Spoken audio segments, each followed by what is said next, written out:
So I just got done going through my room and I'm getting rid of a bunch of clothes. I'm going to lay them outside because somebody always picks them up.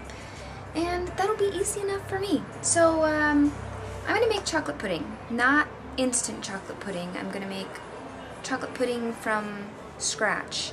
And I got the recipe off the internet and it had a lot of good reviews. So the reason why I'm making chocolate pudding is that I'm getting an idea that my mom used to make these layer mud Oreo, ground up Oreo, and then pudding, and then ground up Oreo, and then pudding, and she'd put it in a clear cup and she'd put worms in it and stuff, so it was a neat, spooky, like Halloween type treat. But I'm gonna make a pudding, and then I'm going to stick little candy corn pumpkins by each one of the tombstones. I'm gonna write rest in peace and have these sticking up out of the pudding, and I'm gonna have worms in the ground also. And you could go so far as to dye coconut green and put grass on there, but a lot of people don't like coconut, and I think that the creepy tombstones and the pumpkins will be quite enough. So I'm gonna make this recipe, and I have no idea what it's gonna taste like, what it's gonna turn out like, and that is another episode of, what did I decide to call this? Let me try that. Chocolate pudding. Chocolate pudding. Shall we?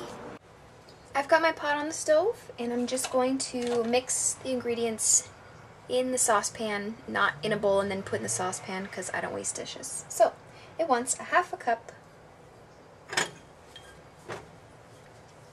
of sugar.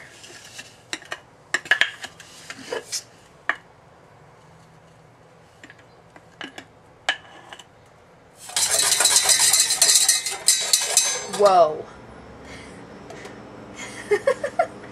It's just like my nail polish videos. I always make a mess. I'm not perfect. 3 tablespoons unsweetened cocoa powder.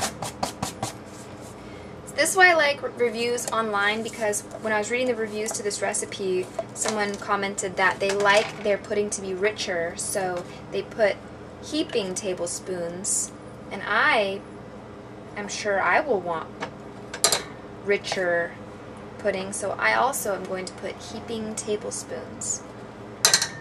It says 3 tablespoons. The reviewer said 3 heaping ones if you want rich pudding. So let's do that. Now it wants a 1/4 cup cornstarch.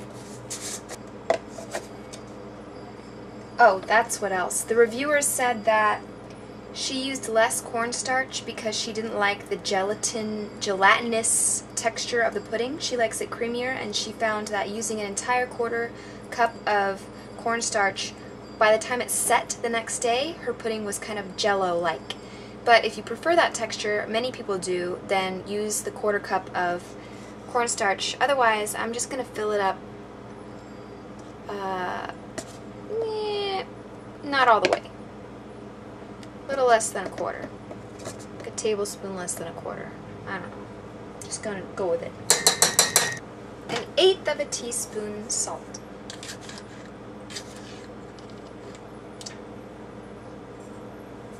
I'm going to mix this together. I should have sifted this. Using a sifter would have really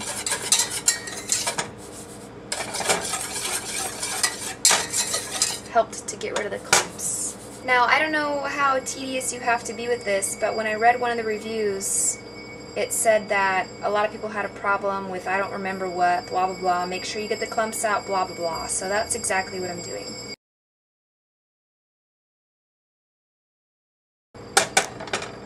As a test, I'm just going to leave the clumps. I don't know how necessary it is. And if you guys don't have to sit there and tap out all the clumps, I don't want you to have to do that. So let me just go ahead and leave the clumps in. I'm acting like that's just going to show you guys you don't have to do this, but to be honest, I don't want to do it. So I'm not going to sit here and tap out the clumps. I've got sugar everywhere. I need milk. I need 2 3/4 cups of milk. 1,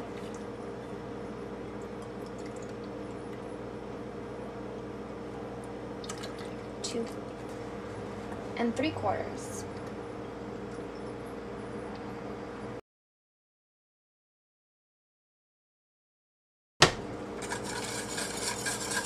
says to bring to a boil, constantly stirring until it's thick enough to coat the back of a metal spoon. So I'm just going to sit here and whisk this like crazy until it comes to a boil. I've got it over medium heat. So I will turn this camera off, and when it starts to, I'm just going to sit here and do this until it boils. And when it starts to boil, I'll turn the camera back on. It's kind of frothy. I don't know if I'm stirring it too much, but I'm going with it. It told me to stir constantly, so that's what I'm doing.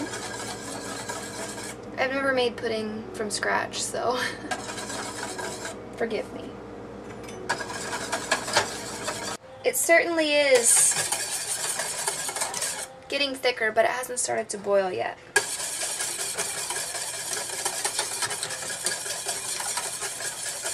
So let me just talk to you about what I'm going to do. I was going to write rest in peace on the tombstones with black, but I realized I only bought red, yellow, blue, green. I do not like the taste of artificial icing, chemically type dye, whatever, but this is about the pudding, not the decorations, so I feel okay with that. I went to Sprouts, a natural health food store type grocery, and I looked for organic, natural food dye, but I couldn't find any, so I ended up getting this from Albertsons because I really try to eat whole, natural foods, but sometimes all you can do is try, and if it doesn't work out, I'm not super picky that I'm just gonna completely stick my nose up at it or whatever, you know?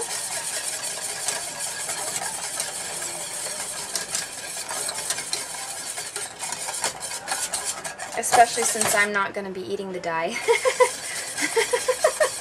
That's a terrible thing to say. I mean, I will use it when I do the sugar cookies. Those will be nice. I'm excited about those.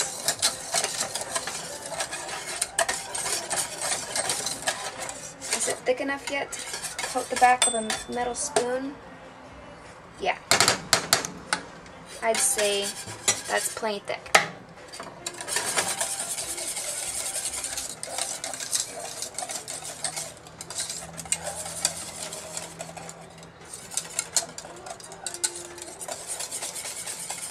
I've removed it from the heat. I'm just stirring it still so it doesn't burn because I'm fearful of that. So I'm going to let it cool down as I stir it, and I'm going to move it to this burner over here.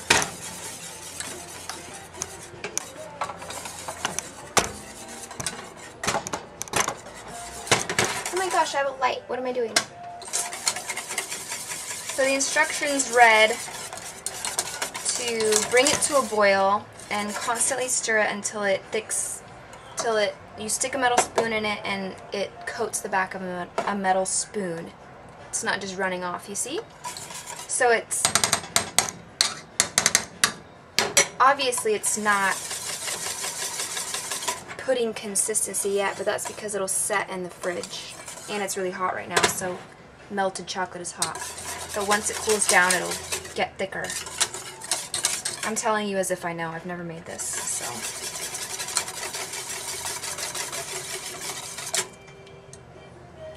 I hope it turns out.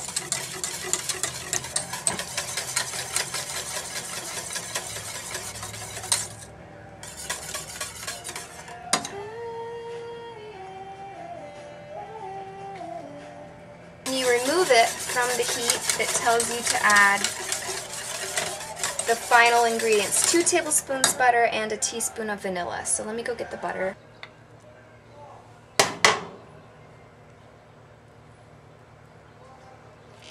One tablespoon. 2 tablespoons. If you've ever tasted the difference between unsalted and salted butter, I always use unsalted sweetened butter. Salted butter lasts longer, but you can freeze your sticks of butter and not worry about it having to last long. And if you bake as much as I do, it doesn't matter anyway because butter lasts a long time. But I prefer unsweetened always. If ever I'm using butter in a recipe, it's unsweetened. I mean, it's unsalted. It's unsalted. I don't know what I'm saying. It also calls for a teaspoon of vanilla, but I'm going to let this cool down just a little bit more before I add vanilla, because I read somewhere once that your vanilla extract can taste bitter if you burn it. I doubt I'll burn it in this right now, but I don't want to risk it.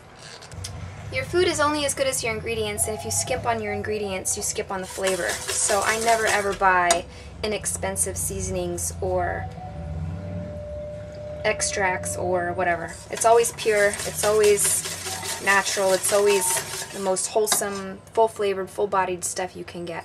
This is what they had, and it looked the best when I was at Vaughn's, I think, and then they had this one at Albertsons. This one was a bit more spendy.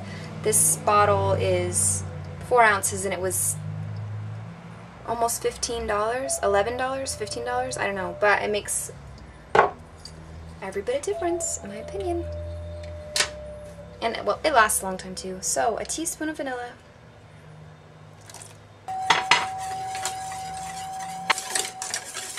We're not on heat, for those of you that might be confused that I'm still on the stove, but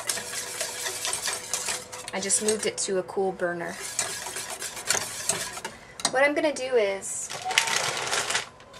grind up some Oreos in a food processor to make dirt, and then I'm going to layer it like my mom did. My mom would separate the chocolate from the cream, and she would grind up just the chocolate, and it would look like a chocolate layer, I mean a dirt layer. But I'm lazy, and I wonder how badly the white is going to affect the color of the crunched Oreos, because I'm just going to throw the entire Oreo in the food processor because I don't feel like separating it. So I have my food processor out. It's a Cuisinart, one of those, I think it's 8 cups. Yes, 8-cup Cuisinart. I love my food processor. I make hummus in it. I'll show you how to make hummus another time. I also have the beautiful bowl my mom gave me, and this is what I'm going to put the pudding in. I'm going to layer the pudding and the Oreo. So I hope that it won't be a problem that I'm not separating the creams. So I just don't feel like it.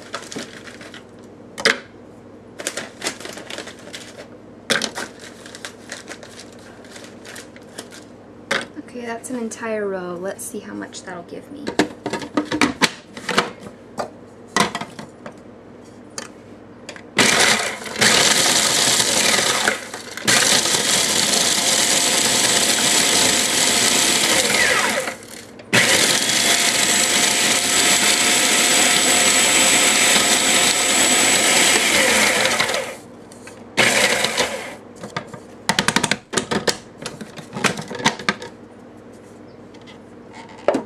I think the dirt looks beautiful.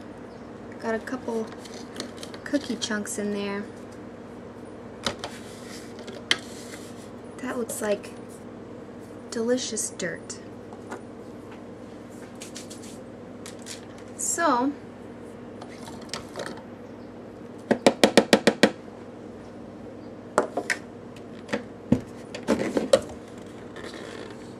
can you see that? I wouldn't remove the creams. I think Mom did it because I don't think she had a food processor. She just took a sandwich bag and hammered it out by hand. Mom's old school. I just ate a bit of that. Mmm! That's tasty. Okay, I feel like this bowl isn't big. I mean, is too big, but I'm just going with it. The pudding is still warm and it's not quite set, but I'm the world's most impatient person, so I'm going to pour a little bit of the pudding.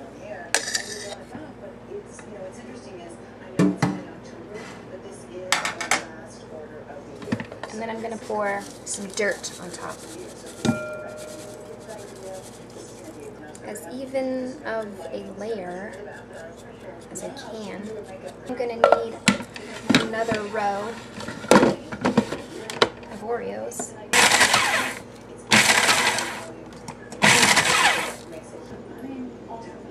Is that a little better? I hope so. We have a layer of pudding and a layer of one row of Oreos, and now I'm just going to do the rest of the pudding.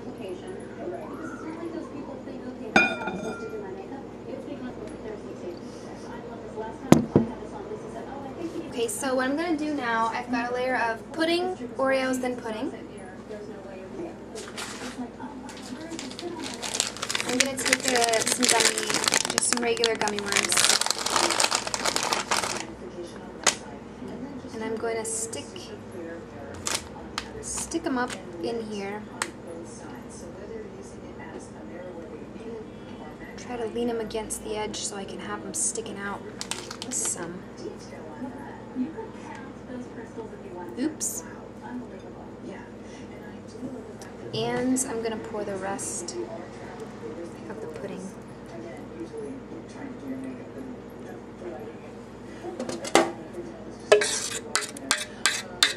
I'm going to stick another wormy in there. And then I'm going to pour the rest of the Oreos. Oops, I got a chunk of Oreo. I'd like to have some of the worms sticking out, but I'm having some trouble having them stand.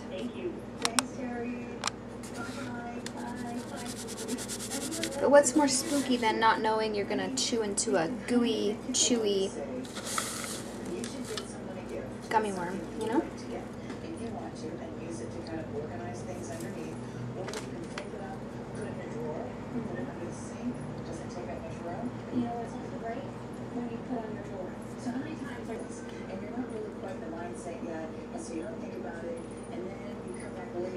I have him hanging out of the bowl. This is the layers. These are the layers. Chocolate pudding, crunched up Oreo, chocolate pudding, crunched up Oreo, and then I've done some worms coming out of the top. I am now going to use some Milano cookies to make tombstones. And I wish I had black writing, but I don't. I'm just going to have to do with what I have here. Make do with what I have. It's writing difficult. It's difficult writing with this. I'm going to smoosh it up and see if I can mix it in the tube. Let's try again.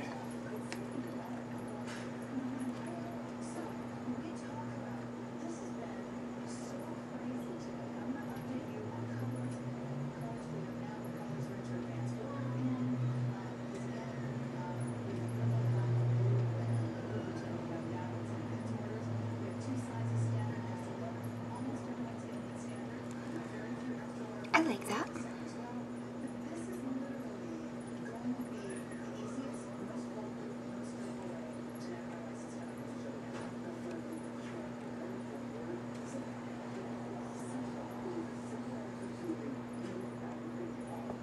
I'm not doing the bottom because I'm just going to shove that into the pudding anyway, but as you can see, he's a goner. Smushing the icing before I wrote with it definitely helped. I'm not used to dealing with this, so that was a learning experience. Set the pumpkins in the dirt.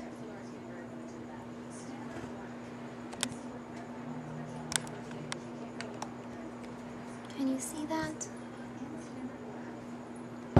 And then I'm going to stick these straight up into the dirt, but for right now I'm just going to lay them on top of the pudding, and then I'm going to shove them.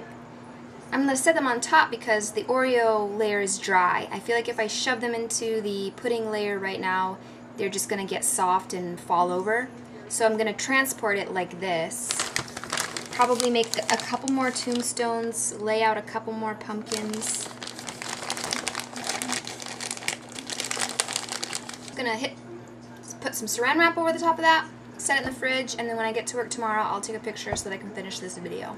Okay. Doesn't matter if it's not. Do you want a pumpkin? So I mean, we can go out there and pop that screw Your right out. poor little wisdom teeth. Oh, I just wanted the gummy worms. Give me some of that. Phil, you be my mom? Ooh, spook. You have to taste. I'm gonna taste it. You have to have the taste. Yeah. The extra cocoa powder made it richer. I would definitely advise you do that. You already watching Cowboys? I stopped watching because Whoop my ass. Oh, well. Bye bye.